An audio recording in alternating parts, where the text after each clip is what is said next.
this is right on the money. The Spirit speaketh expressly that in the latter times, which is our times, some shall depart from the faith, giving heed to seducing spirits and doctrines of devils, speaking lies in hypocrisy, having their conscience seared with a hot iron. Now, he's describing a very grave situation, but it's not a whole lot of good. It's not as much good if all you can do is tell what the problem is, but you don't have a solution. So Paul was desiring not just to warn Timothy, look, this is coming, but he was wanting to give him very real, tangible, and usable, functional tools of how to handle it.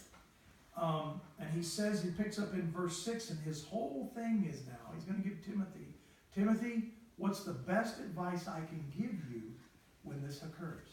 And his best advice would be an example. Because when the apostasy really gets rolling, people are going to look for a North Star. They're going to look for a true guide. And so he was saying to Timothy, God has chosen you to be that among your peers.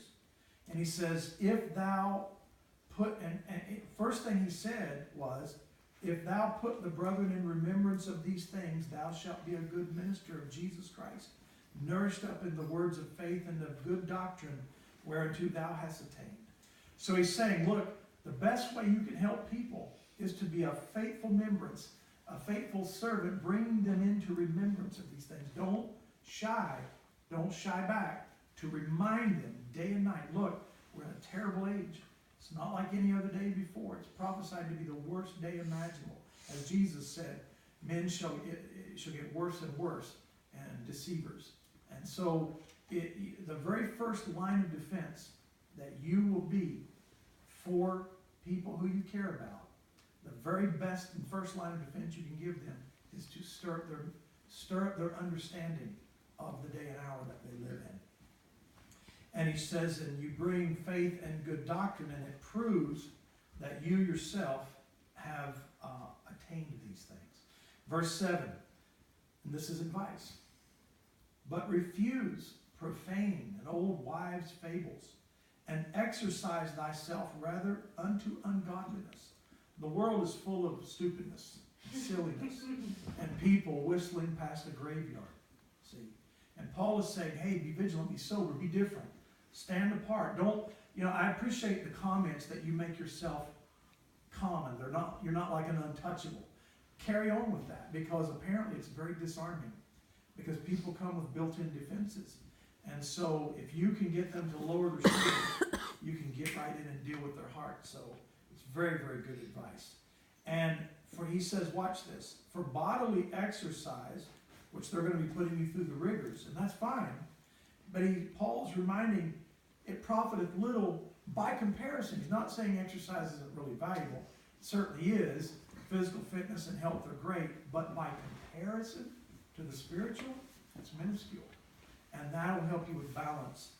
But godliness is profitable unto all things, having promise of the life that now is and of that which is to come. That'll be the way, because you'll be among a lot of men who are trying to whip themselves into shape. And you can be the vessel to point out to them to say, this is awesome, man, this is great, I'm getting stronger, we're getting lean, mean, fighting machine. But remember, this is all going to perish. What then? See, no matter how much we stay in this gym, eventually I'm going to have to face the what then. This is a faithful saying, verse 9, and worthy of all acceptation.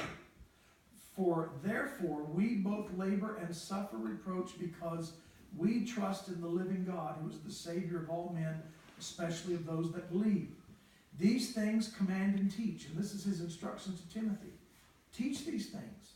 See? Command them with your life, by your example. Cause people to say, wow, that guy there's something about him. I'd like to be more like that. And you might not even never know they're thinking that. But many will think it behind your back. Even no matter what if they look to your face like they disrespect it, you just remember, when they lay their head on their pillow at night, and the barracks is dark and they're just staring at a dark ceiling, they're thinking about Caleb Campbell. See? And what is it that he's got that's different? And he says,